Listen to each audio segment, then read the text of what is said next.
Okay, so these are the flowers that we're going to be making today, and they're just on a little pipe cleaner, and they're made out of paper, and then I used some sequins for embellishments. You could also use a bead or a button at the top here too. I just thought the sequins was kind of fun because it added a little bit of sparkle.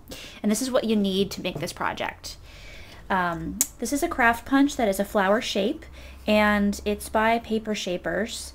And you can get these at most scrapbooking or paper crafting stores, or like Michael's or Joann's carries them too. If you don't have a punch like this, you could hand cut some flower shapes, you could create a pattern, or you could just freehand them. But these are kind of nice because it just makes it really, really fast to make them. So for those of us who like speedy crafts, this is a good tool. And then these are some pipe cleaners. These are kind of fun glittery ones that I found at Goodwill, some vintage ones. And then this is a hole punch that has a really teeny tiny little hole that it makes. It's this size here. You can also just use like a nail or a pin or something to make a hole, but the hole punch is just, again, makes it really simple and easy. This is an X-Acto knife, but actually we're not going to be using the sharp end. You could just use a pen too. This is just to kind of shape the petals and make them more dimensional. And then the ruler is just randomly in here. We don't need that. These are the sequins that, again, you can buy at a craft store. Like I said, you could use a button or a bead.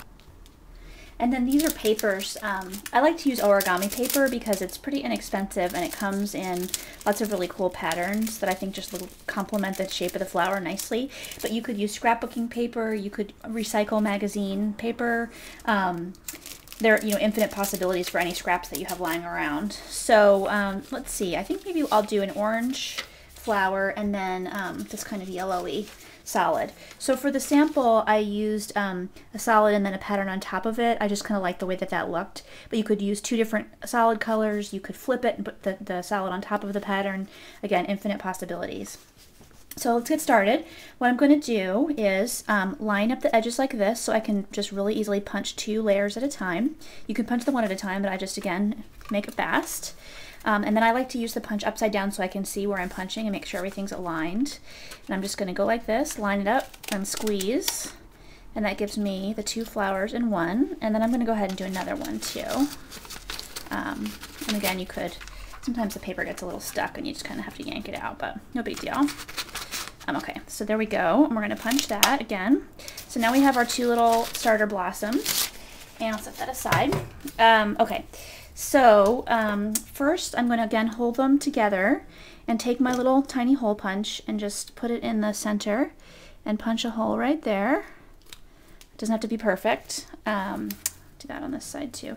I think for this one I'll reverse it and I'll do one with the solid on top and one with the pattern so you can see the difference. And then I'm just going to punch that as one as well.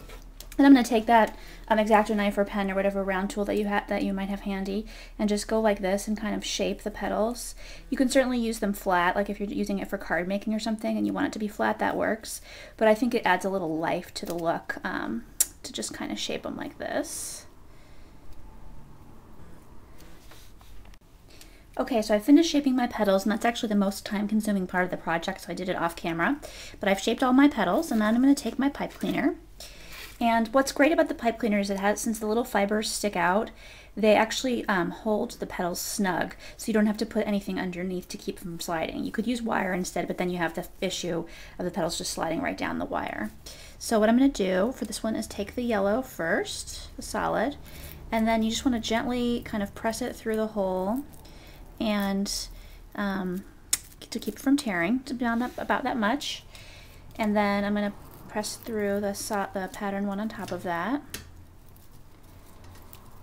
There we go. And then just kind of rotate it so that they're offset, and then you can kind of mess around with the petals and get them standing out. And then I think maybe I'll do a little green sequin. So the sequins again has a tiny little hole in it, so it's just kind of perfect for putting on these pipe cleaners. Let's see here.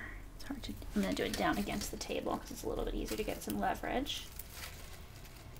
Of course, once you do something on camera, it seems much harder than doing it off camera. There we go. Just kind of push that down. And so then we've got a bright little green center. Then what I'm going to do is just, which is the same thing I did on that pair, kind of turn it up again. There's wire in the pipe cleaner, so just perfect for this. And then this time I'm going to do the pattern one first.